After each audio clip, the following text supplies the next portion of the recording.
And welcome back to the Cover 3 podcast here on CBS Sports. That's Bud Elliott. That's Tom Fornelli. I'm Chip Patterson. Hopefully you've gotten a chance to dive into some of our rule changes that we laid out for you on Monday's show. Gotten a lot of good response.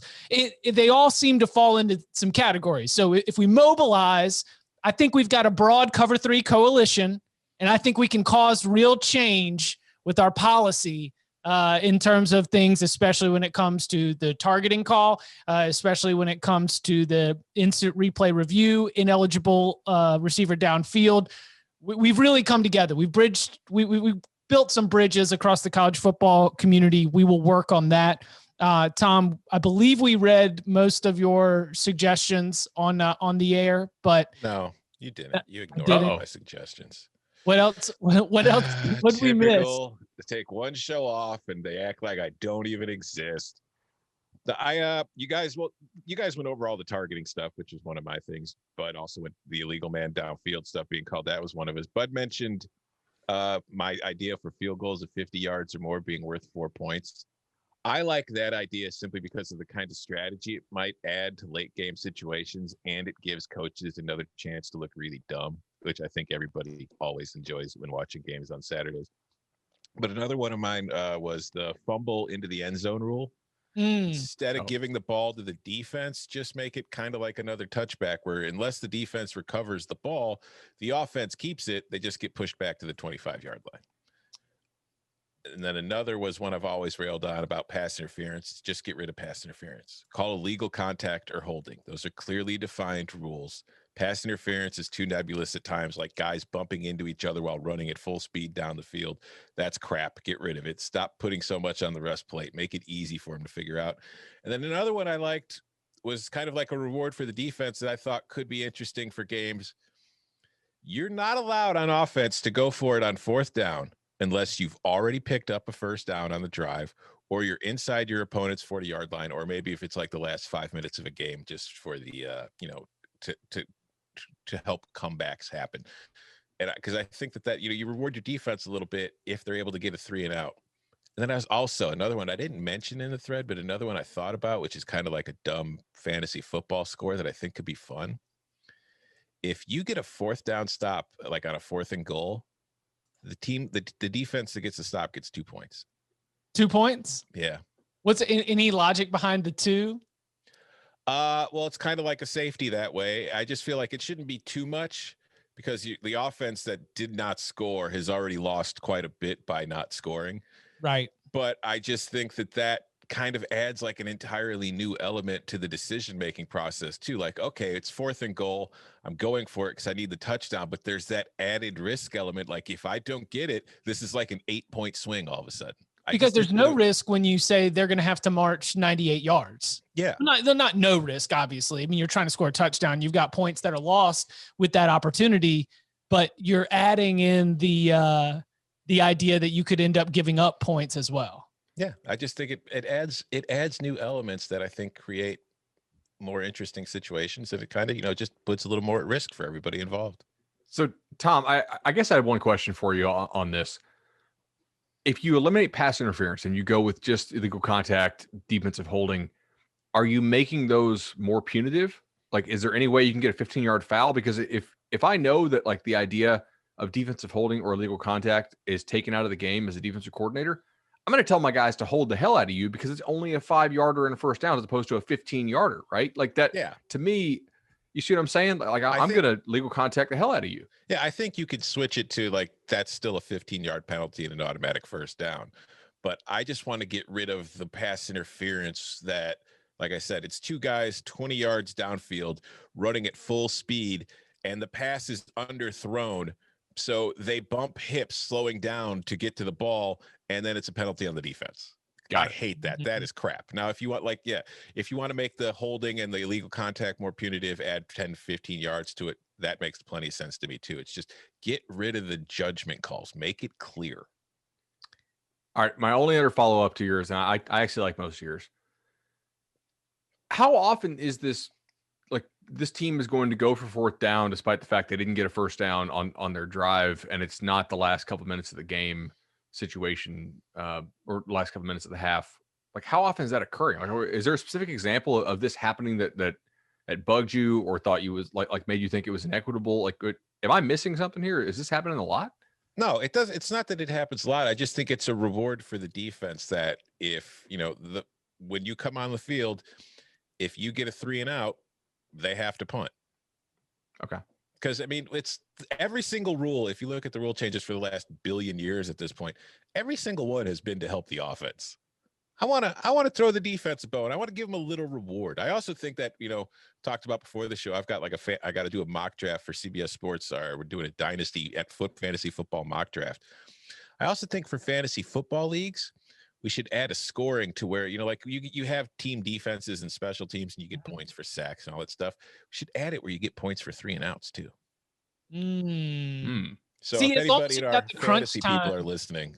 Now, as long as you're keeping the crunch time alive, then I'm cool with it, because I love the drives where the quarterback has like 3 4th down conversions marching down the field. I mean, that is, as a fan of the defense, you are pulling your hair out and screaming. You cannot believe that you've just gotten beat on a bunch of 4th downs.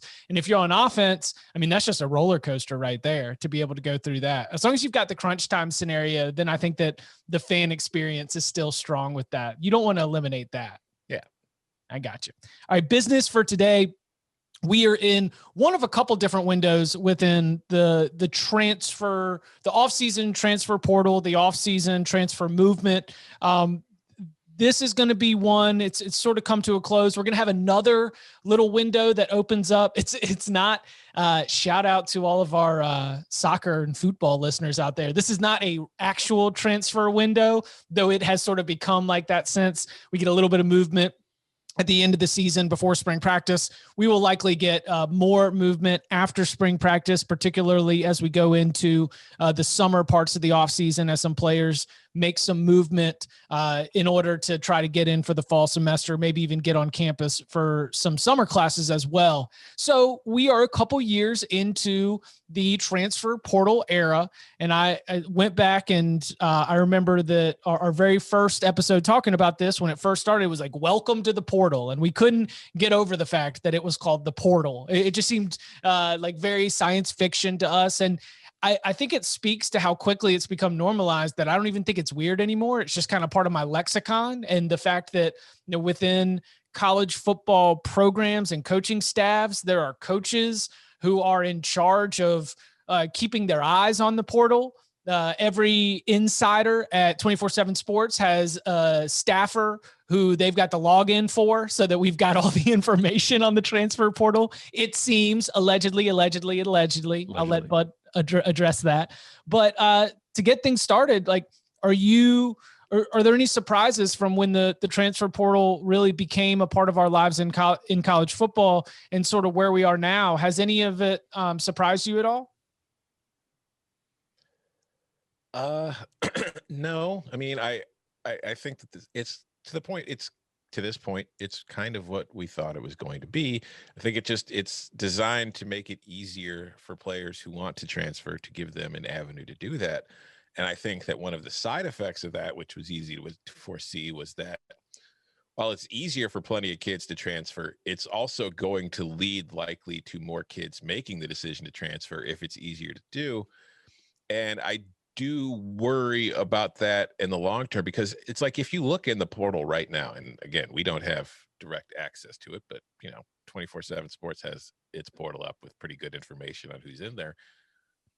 There are a lot more kids in the transfer portal than there are eligible scholarships right now. And I feel like we're seeing situations where, for some guys, like, it makes plenty of sense to leave, because you're not going to get a chance to play. But I think that we need to figure something out, and I don't really know how we could do it, but I think the portal's designed and intended to do this. I just don't know that it's doing a very good job of it, where the kids need to know what's available to them before they make this decision. Now, they could pull themselves back, but it also, a lot of places, once you're in, they could pull your scholarship and they can move on and be done with you. And plenty of schools or coaches probably going to want to do that, especially if it's somebody who's, 3rd or 4th on the depth chart at their position. It doesn't look like they've got a legitimate passage to starting anytime soon. So I worry about the kids that get lost in the churn, because we know all about like the high profile guys for moving on to starting roles at other Power 5 schools or other G5 schools, but it's all like those low 3 stars that are just kind of getting lost and maybe having to go to the FCS level or just not finding places at all. I worry about that kind of impact in the long term. So I'm very pro player. I mean, as I think you guys are as well. But if we're going to give these guys the freedom to transfer, we have to give them the freedom to make mistakes. And some of these dudes drastically overestimate how good they are, and they're willing to take that risk to get to the NFL. A lot of these guys don't see college as a thing they value, right? They see the chance to play college football as a way to get to the NFL, and they don't necessarily care about the schooling element that much. And they think, hey, if I'm not getting playing time here, maybe like I got to go somewhere where I can play because I have such a short window to be able to impress the NFL scouts to be able to get to the league. I hear what Tom's saying, and our Chris Hummer has done really good work on this, writing about what he calls portal purgatory, where you're just out there. They've pulled your scholarship because that's the deal. Like if you jump in the transfer portal, the school can yank it. Like Tom said, I mean, you get to finish out the semester you're in, which is why a lot of guys jump, the day their classes start, so they actually get that final semester of safety. But I look, man, that's just kind of a downside. Like if you want more freedom of movement, we can't force the other schools to take you. But I think it is a concern. Has it altered I believe that there's probably still tampering in the same way that there's probably impermissible benefits. What? But has it changed the tampering game at all? Just because it brings above board the idea for contact, the idea that I can return to my team, but I also can be contacted by this coach. I'm very much putting out a flyer that says interested and open, like the old Facebook status from like 2006, like you could definitely like signal what you're interested in. And I think that, not that tampering was ever the scourge of college football or anything like that, but I got to think that it's changed at least some of that aspect of the transfer as it was before the portal. I still think a lot of these guys know where they're going, and generally it's just kind of like a double check. It's like, all right, I know I'm going to go here. I know this school wants me. The tampering goes on all the time. It's really hard to prove. You have your director of high school relations or a coach that knows your private quarterback coach, and you contact him. It's like, oh, where will this 5-star go? And everybody's like, oh, he'd be a great fit here. He'd be a great fit there. And the recruiting industry is like, no, he's going to Ohio State. Like we already know that like their coaching staff is tight with this private quarterback coach, and like this has been prearranged, that type of thing. But yeah, I definitely think it, for the guys who genuinely don't know where they want to go, it gives them the opportunity to survey their landscape a little bit if their school can take them back. But otherwise, you're out there with no rope. My favorites are like the players that announce they're transferring and like 36 hours later they're announcing where they're going. It's like, all right, come on, just yeah. If I'm the coach at that school, I'm like, all right, cool, just wait like a couple more days, just don't make it so blatantly obvious. Or the ones who announce where they're going before they put their paperwork in, which means technically like they're not even allowed to be contacted, because some of these kids don't really get it, and like some of their trainers and advisors, who should not be advisors in any way, don't really get it either. And they're like, just tweet out that you're in the transfer portal. And it's like, that's not how it works. This is an actual thing you need to submit some paperwork for, right? Like you can't just declare for the draft without actually declaring for the draft. Kind of the same concept. Bankruptcy. Like, yeah, that's right. Yes. Damn it, I missed it. Yes. All right. Well, if you're the coach, because if you're pro player, one thing that I've sort of followed and still believe at least a little bit is that coaches are being asked, they're being paid a lot's being asked of them. And coaches are now, in addition to recruiting high school players, there's more pressure on them to recruit their active roster. You don't need to make sure everyone's buying in, to have a relationship with them. You're also being put in a position where you're recruiting the transfer portal at the same time. If you are a head coach, do you like this new era? Yes and no. I think that it is a headache in that it gives me something else that I have to worry about. But I think, like we've seen, programs with the resources to do so are kind of adapting to it, where they're hiring people who pretty much, analysts, assistants, they're on the coaching staff, but their primary role is to, keep track of the transfer portal, as well as, it's like it's basically high school recruiting. It's like its own separate department at this point. But I think that as far as the head coach, it kind of depends on your situation. I think that if you're established, maybe, and you've got kind of a system going, it's not as big of a deal. I think maybe if you're a new coach coming into a new school and you want to win right away, I think the transfer portal is a bonus to you, because it gives you access to players who, if you're trying to, you don't have to completely overhaul and rebuild your program that you're taking over and then wait on a bunch of freshmen and sophomores to become juniors and seniors to where you can win. And by that time you're in year 3 and the patience is already wearing thin with you in the fan base and with the boosters. So it gives you a chance to come out and be strong right away. But as far as once you're going, I think that if I'm a coach, it's like, man, I got to spend all this time worrying about who I'm bringing in as the next play, my next team, my next class, my next players. You're already here. I should only have to worry about developing you and making sure you're ready for Saturday. I shouldn't have to worry about making sure that you're super happy and you're not going to be leaving me anytime soon. But again, coaches' salaries keep rising, and the higher they get, the more responsibility that's going to come along with it. I would agree with Tom there. I think there is one implication. If you are a particularly hard-ass coach, right, and a guy who's like very old school, and we're all thinking of some right now, I think if you're already established like that, you can continue to do that for a while, because like you're going to recruit a certain type of player for whom that works. And I don't know that you're going to care about continuing to recruit your own roster, although you should certainly care about communicating to your players that the path and the plan that you had for them is still on track, especially if the kid's not getting early playing time. Hey, look, man, this is exactly what you need to work on. We see you making a big leap in this next semester or two, and you're going to be getting on the field for us, soon-ish, just not right this second. But I do think if you're an AD and you're out there right now, I don't know how well hiring a new head coach who's a real, like, not player-friendly head coach is going to work in this era. You need to make sure that people are actually enjoying their college experience, because now they have options. When they didn't have options before, and it was really punitive to transfer because you would lose a year of eligibility, which is kind of insane to put non-competes on non-employees, personally, I think. But you didn't have to worry about that as much. Now I think that approach won't work. I also think, to Tom's point, let's understand what is and is not available in the transfer portal.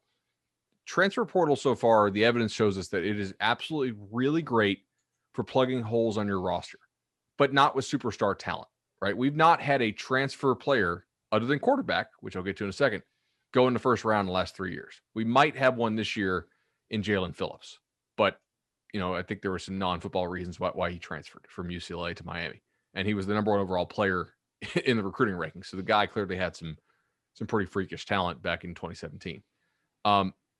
Quarterback, though, you can seemingly get a difference maker, because oftentimes coaches pick the wrong QB, or they put too much into what's the word? Like, basically, like, they're biased as to keeping it the same, right? Like they're having to overcome that bias, so they pick the wrong guy sometimes. But you can definitely fill holes. I just don't think you're going to win a national championship building your roster around transfers. You might win one building it around a transfer if that guy is at the quarterback position. I don't want to be the coach who's doing the transfer portal gamble every year. I don't want to have part of my roster off-season plan to be like, yeah, we're going to lose 3 or 4 guys, but we're going to get 3 or 4 guys too. Like that seems to me like you are going to never have the opportunity to truly level up to where you've got competitive depth and development within the program that's going to allow you to compete for championships. Like that's, and I think there's some coaches that, especially Tom, to your point, like when you first get hired and you've just got to, there's going to be some players that are leaving because there was a coaching change. You need to get some people in right away. But I think that making the transfer portal as just sort of part of your roster management plan is a very dicey proposition when it comes to continuity, when it comes to trying to build like year over year program building. Yeah. And I mean, I had a pretty good seat to, at Illinois. Lovie Smith, over the final years of his tenure there, was kind of trying to use the transfer portal as more heavily than, actually recruiting high schoolers. Like they were using it kind of as a crutch a little too much to try to fill too many holes in the roster, thinking that, we could fix the team, we can improve the team this way. And they did get some key transfers that really did help. It's just there's a ceiling to what that can do. And we saw what, the end result of it was for Lovie Smith and that Illinois staff. Indeed. Why do you think is it a simple numbers thing? Only one guy can be on the field. Only one guy can have the ball in his hands. Like why the quarterback position is not only where we end up talking about it a lot, but also where you do find the examples of success. I mean, just last season is Derek King, the banner for that. We've seen obviously transfer quarterbacks win daggum Heisman trophies, but I'm talking about, just in the past 2020 season, like Derek King, probably the best transfer quarterback of last year. Yeah, either him or Buechele, right? I think it was King. Yeah. I think with the quarterback position, look, leadership matters, but I do think coaches can sort of overweight what they know and what they trust as opposed to other positions. I think largely the more talented guy wins out more often. And so I think that like you may have greater certainty in what you're getting at other spots, but like think about some of these quarterbacks that have won Heisman trophies or taken their teams to the playoff. They lost out on the starting job. Joe Burrow got beaten out by Dwayne Haskins, right? Jake Fromm did not lose his job to Justin Fields. Jalen Hurts lost his job to Tua. Now that one was a smart one, but like the other ones, I think you can argue maybe not. And like maybe it wasn't clear, or maybe they wanted to go with the guy for whatever reason. I think you can find some real finds at QB. Of course, there's plenty of misses there too. And one thing, it's I think one of the funny things I've always found with like the transfer portal, kind of going back to what we were talking about a minute ago, is with the way fan bases react to transfers. In that, as soon as a player enters the transfer portal, it's because 24/7 Sports has the they re-rate a lot of the transfers. Like if you go look at their transfer portal section, you'll see this guy was a 4-star coming out of high school, but now he's like a mid 3-star as far as the transfer portal is concerned. But in the eyes of fans, like a transfer is always a 5-star. Yeah. Like, oh, did you see that? Like we're getting this 3-star safety for like a high 3-star safety from Alabama. This guy is going to be great. He's awesome. And it's like, you have to remember, like, yeah, Alabama may be a bad example because there are plenty of really good players who might get passed up on the depth chart by, first round draft picks and say, well, I'm a 5th rounder. I'm going to go somewhere else so I could actually play. But the point is, it's like you see this reaction from fan base is like, oh, this kid's transferring, he's automatically good, because I've seen him before. I've never seen this high schooler, but I know this guy got a scholarship and he was on a good team, so he must be good. It's like you need to temper expectations. And and I think part of it is like you see the Derek Kings, you see the Shane Buechels, you see the Joe Burrows, you see like the Kyler Murrays, these guys that work out really well. And it's like that guy is the exception. There are, for every one of those guys, there's roughly 775 dudes who are perfectly adequate players on FBS rosters, on the 2 deep, maybe. Some of them are putting it, starting games regularly. Some of them are just depth and all that kind of stuff. So it's like, it's always interesting to me to see how people react to transfers.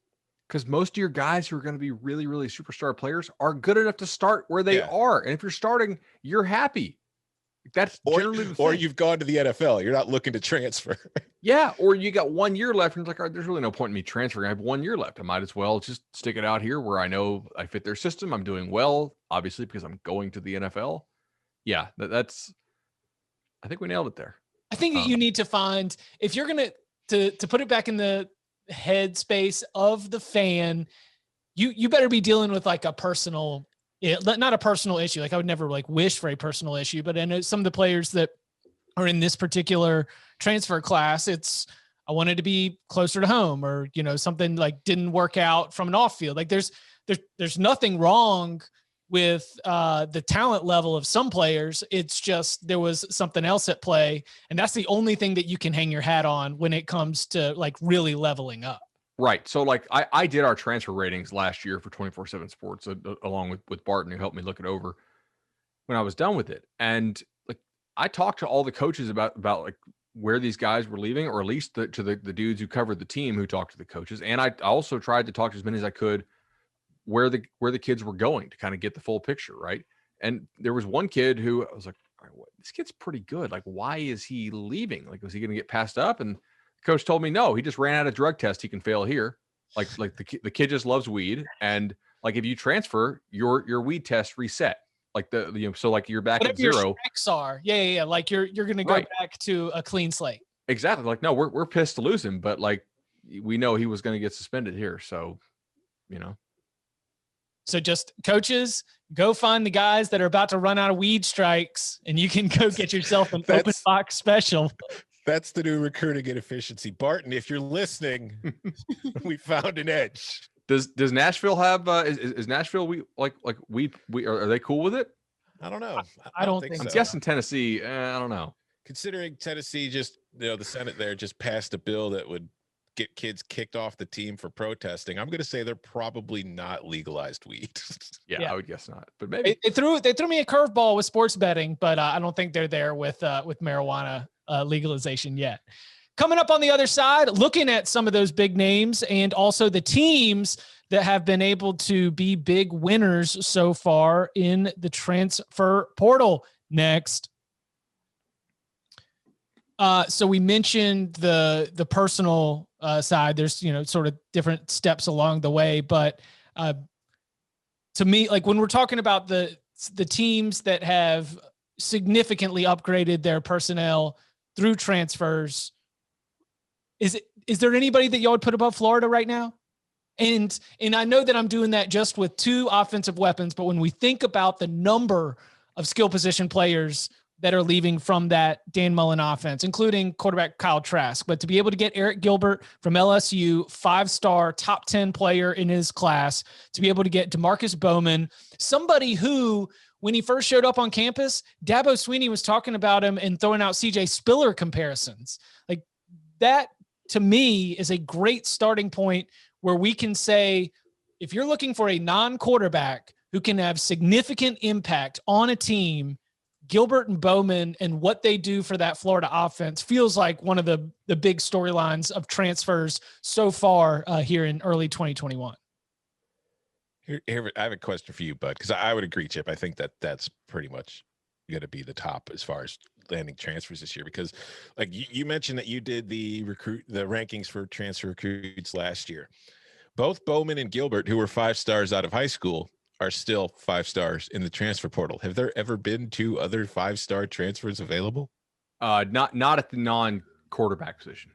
We certainly had some 5-star, QBs before, like Justin Fields. I'm pretty sure was still a 5-star when he transferred. And Tom, a lot of times, like we only had 18 4-star or better players in this transfer portal. So I think that really reflects what we see through the draft, which is where you can get good depth. You can get good contributors. You can get a lot of certainty, right? These guys know how to work out. They know how to show up. They know how to lift. They know how to eat. They know how to go to practice. They know how to go to class. Like there's some certainty, especially in this pandemic time, that college coaches value. And they're willing to sacrifice a little bit of upside to get a whole lot of floor, especially, like that quote that one of the coaches gave me was, why am I maybe going to make a 4-year mistake when I could take a kid who I already know can play via the portal? Referencing, talked about that on signing day. It was one of the reasons why there's a lot of scholarships available at some of these schools. So for Gilbert, I don't think there's any argument to drop him. I mean, he was our highest rated tight end recruit ever in 24/7 Sports. He was immediately one of the better pass catchers in the SEC, despite the fact that the rest of LSU's offense was kind of iffy at times, and we know he'll be used well at Florida because of what they just did with Kyle Pitts. I think with Bowman, it's a little bit different. I could certainly see an argument for making him a 4, like a high 4, or leaving him 5. Ultimately left him as a 5. I don't think he anticipated Travis Etienne coming back. And he also had some family stuff that happened. I believe a death in the family. So he wanted to go back closer to home to Lakeland. He hasn't been injured. I don't think there's really anything that would make you believe that his abilities have diminished. And he might start there. Like there's not a whole lot of difference makers at the running back position for UF. So I would say they're a clear 1 for me as well. And they also got some nice help on the interior defensive line with Shelton and Daquan Newkirk. Shelton following that Justin Shorter map. It's like Justin Shorter's getting out of there, and he's still there. Yeah. Like he should be taken with the exodus of skill position talent. Like Trevon Grimes is going to be out. Like he should start to see a little bit more. And he flashed a little bit near the end of the season. Florida fans were not happy with the rating that I put on Justin Shorter and also the running back they got last year from Miami. But those two guys didn't really do much for them this year. And part of that was because they were blocked out at the position some, but also some of the issues that Shorter had at Penn State were issues that we were a little bit worried about as a recruit, right? Like catching the ball and getting open. He's big and fast, but can you actually consistently catch the ball? They mostly threw him kind of bubble screen stuff at Florida this year and let him work with the ball in his hands, which Dan Mullen does a tremendous job of getting guys in space. And I think that was a valuable use, but I'll be interested to see if he can take that next step. But ultimately, Florida has done a good Lorenzo Lingard. Thanks, Coca, the running back for Miami. That was a situation where Florida was really excited to get Lingard, but Miami was telling me, he was playing fullback at practice some, right? Like he's not the same dude after his injury. We'll see how he bounces back. I always liked Lorenzo a lot, covering him as a recruit, here in the state. But Florida's had a nice, history of success with transfers under Dan Mullen. Jonathan Grenard, Brenton Cox, Van Jefferson, Trevon Grimes, Stuart Reese was a solid contributor for them this year, and I believe is back as a super senior. So, definitely they were the number one. There's really only one other team I think you can say would have given them a run for the money. Who? Tennessee. So, Tennessee for taking players in? Or excuse me, sorry, not Tennessee. My bad. Oklahoma. That would be the other way. Oklahoma taking advantage of Tennessee. Yes, correct. Yeah, my bad. Excuse me, guys. Yeah, Oklahoma was the only team to sign 3 or more 4-star transfers this year. So they were my number 2 team when I did the write-up for the teams that did the best job in the portal. What does that look like for Oklahoma's Haul? Who do you like from it? So Eric Gray, who's a really good running back for the Vols. I was super impressed with Gray because all season I wrote about how Tennessee's offensive approach was just ridiculous. They would just run the ball on first down every time, and defenses knew it. And yet Gray still managed to be kind of productive, which was crazy considering how much teams were loading up against the run because they knew that Pruitt was coaching as a head coach as a DC. So him in Oklahoma's offense, I've seen him catch the ball well in 7-on-7 before. I think he has potential you can unlock there. We know he's a tough runner. I think he'll be good there. Wanye Morris was a freshman All-American in 2019. I know that doesn't mean a ton because a lot of that's just how much that you play and are you kind of famous. But he was a solid player in 19, wasn't quite as good this year. I think he dealt with some issues of not being around as much in the offseason due to COVID. But athletically, we don't see a whole lot of guys who are that big and can move that much, and he has some experience. So I think OU does a great job coaching offensive linemen with Bill Biedenbaugh there. That makes sense to keep him as a 4. And then safety Key Lawrence, he dropped a little bit, but he's still a 4-star. He was a freshman at Tennessee this year. He follows his buddies out there to Oklahoma, and then they added a couple of other 3-stars as well. So their haul is very, very nice. Dang, Lincoln Riley's a savage. Just out here opening. Hey, we'll send. Hey, listen, I talked to my friends at Memphis. We'll send a party bus to come get you. Like we will come and we will pick you up and we will bring you to Norman to be able to capitalize on that.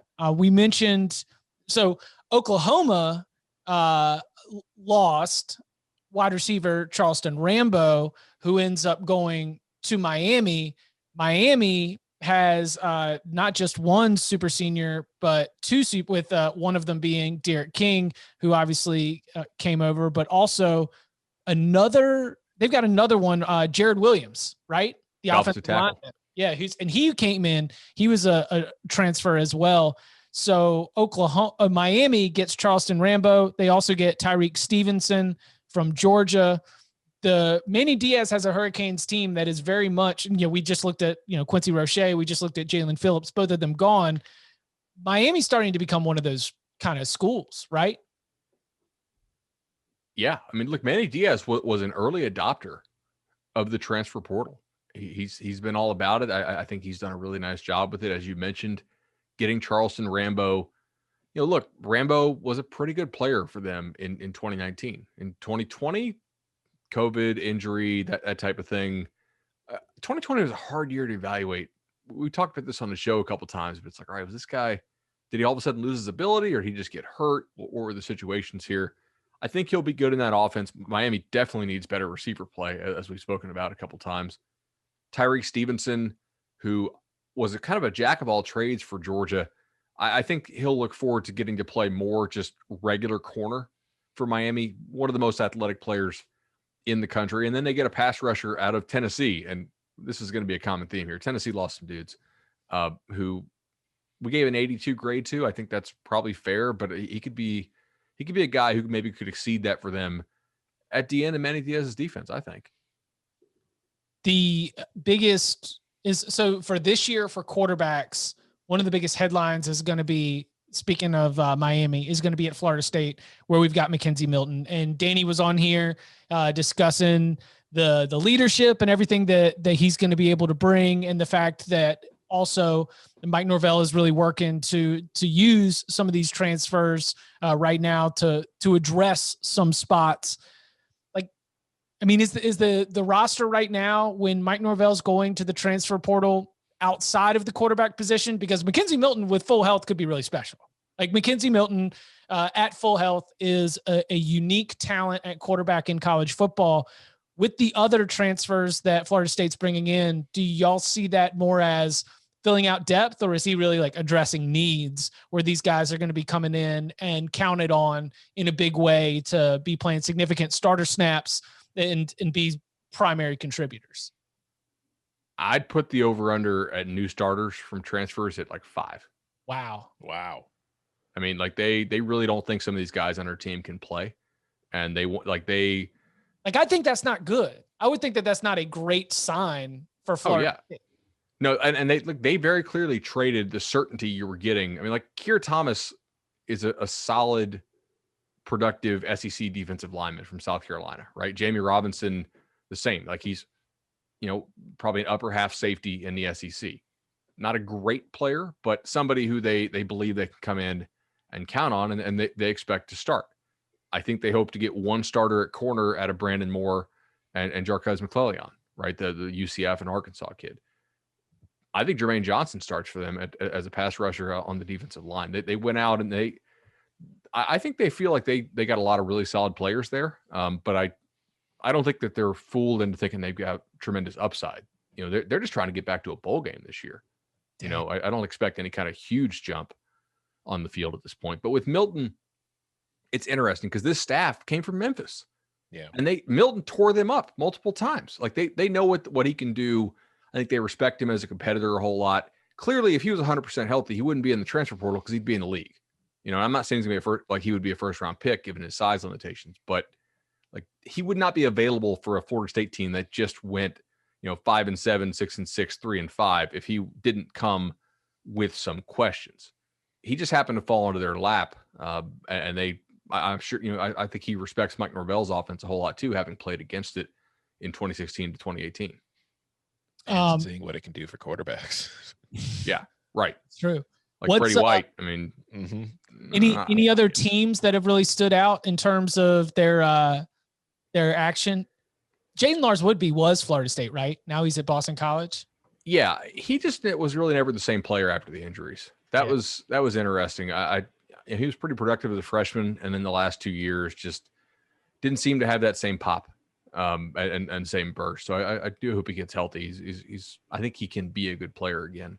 I think UCLA did a nice job overall. Like they get Zach Charbonnet from Michigan. Like Tom, Charbonnet. Yeah. Yeah. And they clearly will give a back some carries. Felton last year got a ton of. I mean, it was a short season, but he got about a full season's worth of carries in only 7 games. They took a pair of defensive backs from FCS/G5. Old Dominion's not FCS anymore. Never mind. But for Dement and Johnson, I think that one of those two guys could start for them. And they kind of made a bet on a quarterback in Ethan Garbers from Washington, who I know they liked coming out of high school. He hit the transfer portal, and we think he still has some upside. So UCLA did well, Penn State, USC. There's a lot of teams I think did a really nice job of filling out rosters and filling holes. But also, there's just not that much crazy upside talent in the portal right now. Yeah, I mean, I don't think if you look at their overall class, this is more of a one-player deal to me, although they did get Will Levis from Penn State. But I think getting Wan'Dale Robinson from Nebraska is huge for Kentucky if they are, capable of figuring out how to use him. Because, like, having watched Nebraska the last few years, it has been a bad team with a lot of problems. But Wan'Dale Robinson was not the problem. Wan'Dale Robinson is a very good player who I think that for a Kentucky offense that, last year and the year before, kind of stagnant at times, didn't really have explosive kind of playmakers who could break things open every time they touched the ball. I think Robinson can be that guy, and he's so versatile. You can use him in the backfield. You can line him up at receiver. You can put him all over the place. So I think having that kind of talent in their offense could go a long way for them this year. So just based on that one player alone, I feel like Kentucky had an excellent transfer portal offseason. Kentucky I would agree. has shown us that they only need one player. That's what I'm saying. They'll build a whole daggum offense around one player. Mike Jones Jr. Is good at LSU. And now we've got. Do you know the number? Oh shoot! No, I just know 8004 is the end. I can't roll it off my tongue. Oh man, we're gonna get so many 2 stars because of this. well, hey, listen, he'll be closer in Louisiana than he was in South Carolina to the home of Mike Jones himself. Maybe he can pick up that phone number and hit him on the text. The number one like big question mark is back from Tennessee, and it's Henry To'oTo'o, who was as soon as he popped onto the scene, it was very obvious that he was going to be a real game changer and somebody who could, be like a star, like the best defensive player and those high impact linebackers. He was as a freshman, he flashed, but then as a sophomore, he was the best player on that defense. He's expected to be an NFL player, and I have no idea which way he's leaning on this one. So how do you judge your expectations? What's the crystal ball saying for Henry To'oTo'o? Because I would argue that, so quarterback's obviously in a whole nother position, but you mentioned Jalen Phillips. If we're going to use the old, what positions really matter, defensive line, clearly in the game of football, high value position, and a game-changing, versatile linebacker has got to be up there with a single player who can change the face of your defense. Where's he going? And is he really going to be as much of an impact as the fans of whatever school he commits to are going to be talking like they got a Bednarik Award winner or, the best defensive player in college football? Do you think that he will be able to have a major impact, and where do we think he might end up? Well, this team has really needed some good news for a long time, and I think they're finally going to get it. It's Alabama. What? Yeah. So quoting from Hank South here, February 10th of BamaOnline.com, who interviewed Henry's father, Lesay, quote, Pete Golding and Coach Nick Saban, they've been reaching out. Well, I can't speak for Henry. I know all of our discussions, he wants to stay in the SEC. And I think he's leaning towards Alabama. I mean, heavily leaning towards Alabama. Continuing here. All the other SEC schools reached out to him too. But one thing that we talked about was that we chose Tennessee the first time when we should have came to Alabama. So let's not make that mistake twice. Even more. I got more respect for Coach Saban now, Lisa said. Coach Saban is a man of his word. He's truly about the player. And the reason why I say that is he advised Henry to wait until April comes around because the NCAA one-time transfer rule hasn't passed yet. It was supposed to pass in January, the day after the national title, and it didn't. They set it back on the table until April. And Coach Saban told us to wait until April. And if this thing passes, he was like, there's one more hurdle, which is the SEC needs to pass in-conference transfers also. For him to do that, I've got a newfound level of respect for the man. He's one of those guys that truly, for his players, I told Henry, why not play for a man that's looking out for your best interests? We'll probably sit down and talk with Coach Saban again and see what he feels is best for Henry. Lisa said, Coach Saban's advice is he thinks Henry is gone after this year to the NFL. He told her, if you can come to us and play the way you're playing, your NFL grade is going to be high. I would encourage you after this year to leave if that's the case. So this is done. I think this is based and I will say that Henry's dad was pretty heavily involved in his recruitment the first time. So I would say hey, let's not make that same mistake twice quote is noteworthy. silly me to not pull up his recruiting profile prior to this podcast, because I just speak so glowingly about him from having watching him play. I forgot that Alabama was right there with Tennessee when the first decision was made coming out of high school. There's also like probably 600 more words of quotes here saying how great Nick Saban is, also how much we love Pete Golding, and that shooting down rumors that Henry's going to come back to the West Coast. So that's it. This feels like a wrap. Yeah. By the way, Coca in the chat, 281-330-8004. Boomers. We're getting flamed by the youngs. How old is Coca? Like over under before he tells us. Do you guys know? Coca's 27. No, he just had his 30th birthday. That was his 30th? Mm-hmm. Can Coca call us boomers if we're only 5 years older than him? Coca's old as hell. How old is Chip? 33. Okay. Look, you can't call Chip a boomer if you're only 30 and Chip's 33. Nah, the Gen Z told me to Hufflepuff my ass on out of here with a crying face emoji. Chip's still trying to rock that side part in skinny jeans. Yeah, exactly. Yeah, still got the side part in skinny jeans. That's a mom TikTok thing, by the way. I learned from my wife. Yeah. So yeah, that side part and skinny jeans are out.